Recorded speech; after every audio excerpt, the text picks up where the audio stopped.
Assalomu alaykum yaxshi bolajonlar. Bugun sizlarga guvohlikka o'tgan daraxt haqidagi hikoyani so'zlab beraman.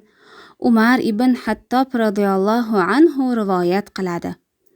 Biz Rasululloh alayhissalom bilan safarga chiqqan edik. Yo'lda bir sahroyi kishiga duch keldik. Payg'ambarimiz alayhissalom undan qaysi tarafga ketayotganini so'radilar. Sahroyi kishi uyimga boryapman dedi. Undan yaxshilikka erishishni xohlaysanmi deb so'radilar. U menga nimani tavsiya etasan dedi.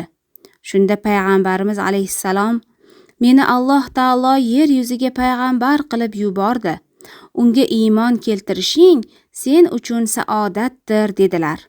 Arobiy men sening payg'ambarligingni qanday bilaman?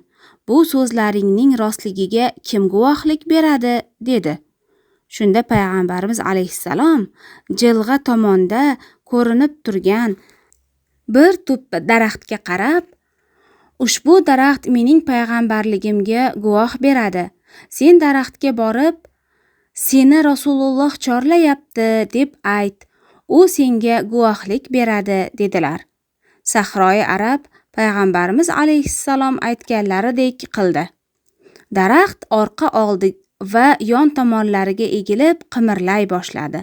So'ng yer yorilib, yerdan ildizlari ila sudralib chiqdi va to'g'ri Rasululloh sallallohu alayhi va sallam huzurlariga kelib, "Assalomu alayka ya Rasululloh" dedi. Arobiy daraxtga buyur, yana o'z o'rniga kirsin dedi. Rasululloh sallallohu alayhi va sallam daraxtga buyurdilar. U o'z joyiga ildizlari ila o'rnashdi. Bu mo'jiza Arobiyda haqqa bo'lgan ishonchni oshirdi. U shu yerning o'zida iymon keltirib musulmon bo'ldi. U payg'ambarimiz alayhissalomga sajda qilmoqchi bo'ldi. U zoti barakat izn bermadilar. Shunda Arobiy muborak qo'llaridan o'pib, o'z muhabbatini izhor etdi deyiladi.